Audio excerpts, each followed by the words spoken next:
Hello everyone. Yesterday I did tell you to be watching what is gonna Powell do and the FOMC meeting, and that there's gonna be a big move possibly, and there was a move. So let's discuss as to what has happened and what is gonna be happening and what am I personally doing right now. So quick, very important update, guys. Watch from the beginning and until the end. So currently we are, in terms of Dixie, the dollar index, there has been a while since we've spoken about it, and it seems to be breaking above a bit, and especially on yesterday's FOMC meeting, there is a very good potential we're going to actually crush the 103.7 level, which just is going to open the road to 106 again, possibly, which is not going to be very good for Bitcoin overall as a tendency. But again, before we make any conclusions, let me give you all the pieces of the puzzle. And in general, just the dollar index looks like it's starting to strengthen. And I mean, there is no surprise about this because Fed, what they did is quite interesting. I didn't think they're going to be that hawkish. In my opinion, they were hawkish because Fed, Jerome Powell, actually says that March rate cut is not likely. So we spoke about this yesterday, and I showed you all the probabilities of the rate cuts or rate hikes in March as well as May, and we saw huge anticipation for rate cuts in March. And now he came out and said that inflation is too high. So therefore, we also saw a correction in Bitcoin ever so slightly. Let's go to this one.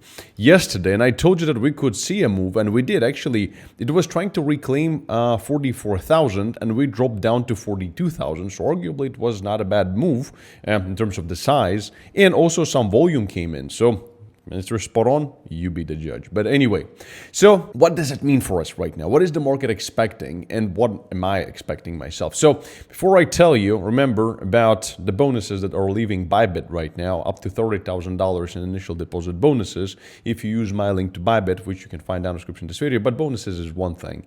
It's cool and all, and Bybit gives you one of the biggest bonuses. But what is most important is that if you're trading on Bybit, number one, it's one of the safest exchanges, arguably one of the big centralized ones that actually doesn't have any stupid FUD about it. But also, if you use my link to Bybit and you've created a new account, or if you have an account that you've actually created with my link, then you can actually join my VIP trading community for absolutely free for a lifetime. And here is what it looks like. This is actually inside of it right here in VIP trades. This is where I post all of my trades and the trades of my team explanations. And actually, the trade results that are posted by our members right here are pretty ridiculous. 200%, 248%, 60%, 90%, result 20%. This is all from the trades that we post. And this is the results of our members, not our results. So, and this is just endless. I mean, I can keep scrolling through this. So if you're not part of this community, I mean, you're wasting your time in trading, because this is a lot easier to be part of a huge community with good traders inside than to just, do it all yourself. So use the link to Bybit, claim all the bonuses, and use your UID. Once there's also a link to this community here in the description of this video.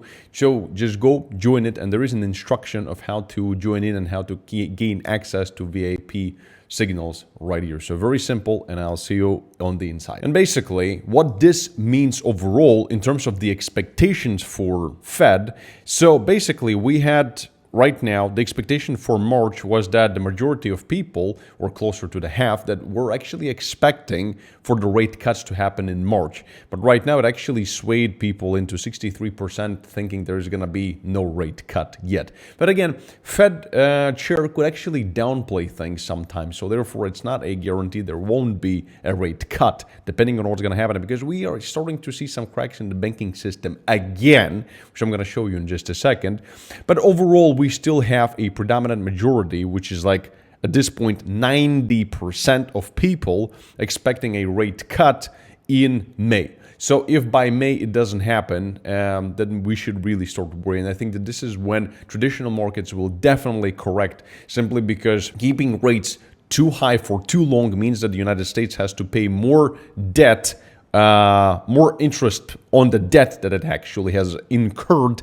And because, again, these interest rates, they need to get this money from somewhere to pay this interest to the bondholders, etc. So this means that the United States is already bankrupt, but it's going to be worsening it with every day that we keep the interest rates higher for longer. So this is important to understand. So that being said, and this, of course, also increases the chances of a recession. However, when it comes to Bitcoin, before I go back to the chart, show you what I see right now, what is happening is there are again cracks in the banking system, which previously, historically, actually benefited Bitcoin when we saw Signature Bank, Silicon Valley Bank, etc. But right now, we are seeing shares of New York Community Bancorp actually plunge 40% on Wednesday after the lender that bought failed Signature Bank. So this is the lender that actually saved the Signature Bank and bought it up, and it's failing right now. So the one that actually bailed out needs bailing out. So this is huge cracks in the banking system, ladies and gentlemen. This is what actually promotes Bitcoin yet again. And in the middle of last year's regional banking turmoil, this bank actually cut its dividend to boost its capital and reported a surprising loss. Surprising? No shit. This system is garbage. So there is no surprise of any losses out there because it's all built on a house of cards anyway. So that being said here, this is very promising in my opinion for Bitcoin. So despite the fact that maybe, I was even thinking about this, tell me in the comments, maybe if we keep the interest rates longer for whatever we go through halving, which is going to give us some kind of a benefit, short-term perspective, but mostly long-term perspective. And then even if Fed Jerome Powell decides to keep interest rates for too long, too high, who gives a shit? We go into a recession, we see banks fail, and then this is when Fed turns on the printer. So short-term, some kind of a correction, maybe Bitcoin goes to 35,000, whatever.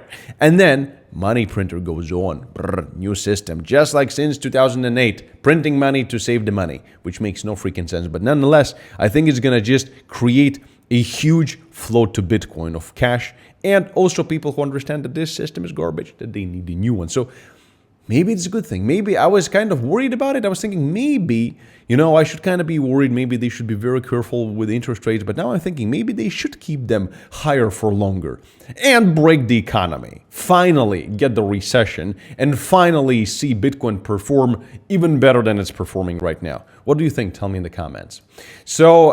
And what I also wanted to share with you before we go to the chart is the 31st of January, which is day 14 of the Bitcoin ETF trading, and we are saying stable $200 million inflow. So it was 250, 247 together with the outflow from Grayscale. So, and the total inflow yesterday basically was also 200 million. So not bad, not too shabby. And BlackRock is wrapping down a little bit, but let's see what happens today and tomorrow and after tomorrow. Fidelity has actually posted a record amount of accumulation. So it is not too bad. So let's see how that actually continues, and let's see what also Grayscale keeps doing, because it keeps slowing down in terms of the amount they're actually selling, or, arguably moving it to other ETFs. So now, Bitcoin price itself, what I want you to see right now is not horrible, but we are seeing some kind of a weakness right now, actually, in this same resistance. As when we were standing right here, I told you that we really want to actually cover this resistance and stabilize above, so we go back into this bull vicinity of this whole wedge right here. But we actually did crash down below it again, and actually with some volume. And arguably, if we retest it and lose it, then we could actually be finally coming to our futures longing area, possibly in a short-term perspective. In my opinion, what is going to also depend on partly is how this continues. So that's why I'm going to keep you updated. All my trades, everything can be seen in Discord. Everything we're doing, everything we're taking on, all the altcoins, everything is there. So again, link to it down in the description of this video, link to Bybit down in the description of this video. Join us immediately.